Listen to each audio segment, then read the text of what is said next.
ప్రస్తుతం కేఎల్ఐ మీద కావచ్చు, యురేనియం మీద పోరుబాట కావచ్చు, వీటన్నిటికి సంబంధించి మీ ప్రజలకు మీరు ఇచ్చే సందేశం?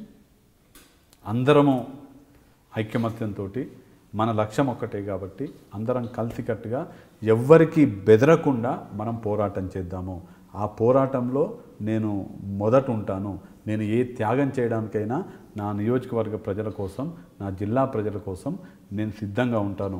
మీరు నాకు మద్దతు ఇస్తే మీ మద్దతే 1000 ఏనుగుల బలంగా మరింత రెట్టింపు ఉత్సాహంతో, రెట్టింపు బలంతో నేను పోరాటం చేయడానికి వస్తుంది. కాబట్టి నా ప్రజలందరూ కూడా నాకు మద్దతు ఇవ్వాల్సిందిగా నేను కోరుతాను. పాలమూరు, దిండి, రంగారెడ్డి ఇవన్నీ ఎత్తిపోతల పథకాలు, ఇవన్నీ కూడా అక్రమంగా నిర్మిస్తున్నారు.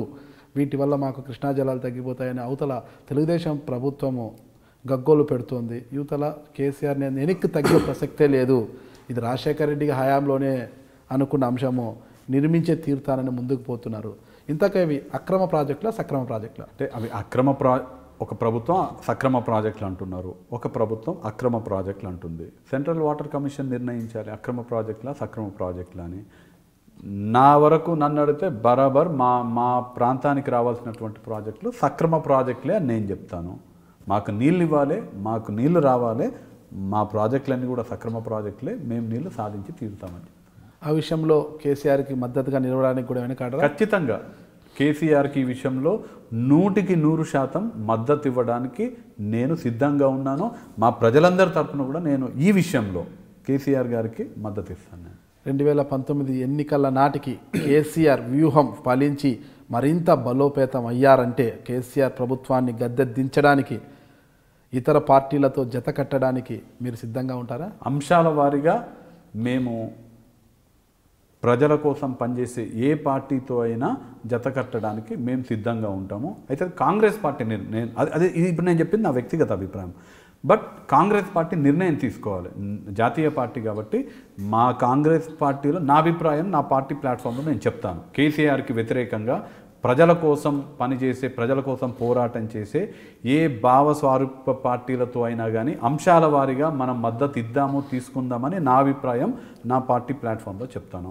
పార్టీ ఏ నిర్ణయం తీసుకుంటే దానికి కట్టుబడి నేను పనిచేస్తాను. మీరు యూత్ కాంగ్రెస్ ప్రెసిడెంట్గా యూత్ కాంగ్రెస్లో పనిచేశారు, ఎన్ఎస్యూఏ రాష్ట్ర అధ్యక్షుడిగా పనిచేశారు. అయితే రాహుల్ గాంధీ గారి గురించి కొన్ని అంశాలు మీరు చెప్పాల్సి, ఎందుకంటే మీరు వ్యక్తిగతంగా కాకపోయినా ఎన్ఎస్యూఏ అధ్యక్షులతో ఆయన ఎక్కువ ఇంటరాక్ట్ అవుతుంటారు కాబట్టి ఆ ఇంటరాక్ట్ వల్ల అడుగుతున్నారు.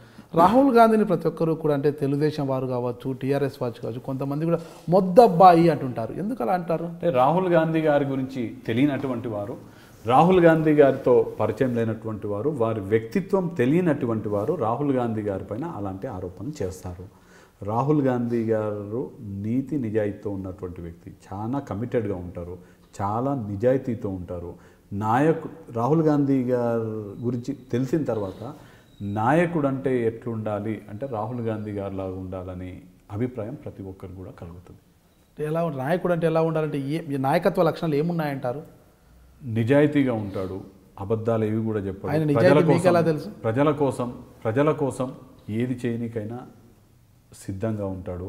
ఉదాహరణకి యువజన కాంగ్రెస్ ఒక సింపుల్ ఎగ్జాంపుల్ చెప్తాను. యువజన కాంగ్రెస్ ఎన్ఎస్యూఏలో నాయకులు అనేవాళ్ళు ఎవరో సిఫార్సు చేసే పదవులు రాకూడదు, వాళ్ళ సొంత బలం పైన నాయకులుగా ఎదగాలనే ఉద్దేశంతో కాంగ్రెస్ పార్టీలో ఎన్ఎస్యూఏ యువజన కాంగ్రెస్ నాయకులని ఎన్నికల ద్వారా ఎన్నుకోబడే వ్యవస్థని రాహుల్ గాంధీ గారు తీసుకురావడం జరిగింది. కాంగ్రెస్ పార్టీలో చిన్న చిన్న తప్పులు ఏవైతున్నాయో అవన్నీ కూడా సరిదిద్దడానికి ఎన్నికల ద్వారానే ప్రజల బలంతో, కార్యకర్తల బలం ఉన్నవాడే నాయకుడు కావాలి తప్ప ఎవరో సిఫార్సు చేస్తున్న నాయకులు కాకూడదు అన్నట్టుగా చేయడం జరిగింది. తర్వాత రాహుల్ గాంధీ గారు ఎన్ఆర్ఈజిఎస్ పథకమే కానీ రైట్ బేస్డ్ లాస్ ఏవైతే సమాచార హక్కు చట్టం, దేశ ప్రజలందరూ కూడా అవినీతికి వ్యతిరేకంగా పోరాటం చేయడానికి అన్నిటికన్నా బలమైన ఆయుధం ప్రపంచంలో ఏదైనా ఉందంటే సమాచార హక్కు చట్టం. అది రాహుల్ గాంధీ గారు దేశ ప్రజలకు ఇచ్చినారు. రైట్ టు ఎడ్యుకేషన్, ప్రతి ఒక్కరు కూడా ఉచితంగా విద్యను అభ్యసించే విధంగా రైట్ టు ఎడ్యుకేషన్ తీసుకురావడం జరిగింది.